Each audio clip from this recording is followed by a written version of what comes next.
Hey, this is Brian Jones from eLearning Art, and I'm just doing a follow-up lesson here showing you how to build conversations into your e-learning courses. And right now I'm going to show you how to set up your characters for conversations, as that's an important component. I already went over how to do set up the backgrounds, work with the slide masters, and a few other things. So let's get right into the characters. So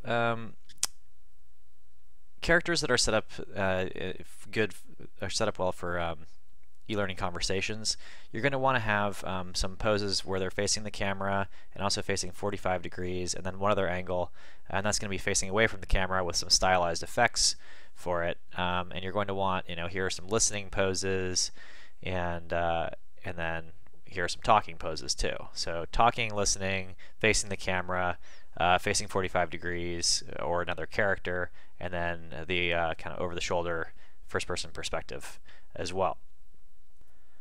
Now I went and I pulled these from my asset library where we have like 15,000 images right now of people. If you're going to do it, you want to make sure that if you take your own pictures, you need to remove the backgrounds, save it as a PNG with the transparency, cut out the background, or I just went and I pulled all of the best ones from Ian here. So talking and listening, and there's a lot to choose from, but you just narrow it down to what you need. So the reason that you want those angles is you basically want the characters where they're going to be facing each other, so they can be kind of talking to each other. And then here's the one where he's facing the camera, and then here's the over-the-shoulder shot.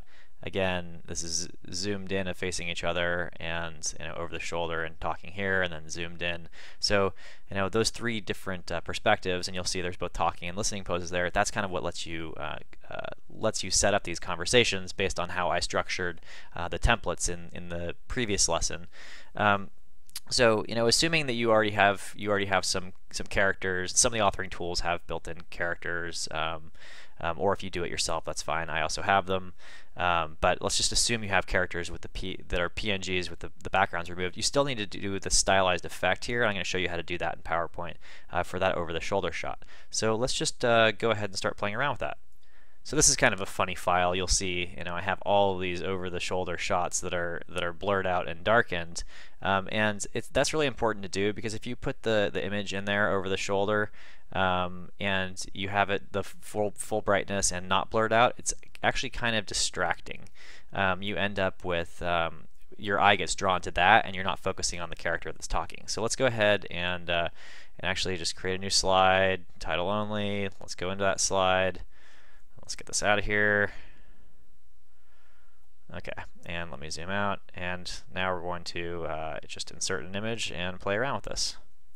Okay, so I'm going to insert that picture, and let's just grab, there's one of Amber, and the first thing I'm going to want to do is let's get this scaled up kind of the way that I want. And then within PowerPoint, you can do this in Photoshop or another graphics tool, but I actually like some of the built-in PowerPoint features, and let's just go ahead and walk through that. So let's just say that's roughly what we want to do. If you go to Format and then you go to Artistic Effects, you can do some things there. I actually prefer just to right-click it, so to Format Picture, so I can have this Format Picture window open. Same thing, go to Artistic Effects. I'm going to select a blur, and it's going to be different for every character. You'll have to figure out what's right for you, but maybe that's a little bit too much. I'll scale that down a little right there, and then I go to picture corrections, and the brightness, I'm going to bring that brightness down a little bit, and it's going to darken the image. And it's really just that simple there, and now you have that over the shoulder look. Now I can save that out as its own image, which I like to do. So I would go to Format and I would crop that, and maybe zoom out a little bit and get that to be kind of the right size there. And then you can save that out as an image. So you can just go right-click, save as picture, and you can save it as a PNG. Right, and then it'll save her out as a separate image, so that you can be reinserting that into a different authoring tool, or just kind of having that image already set up.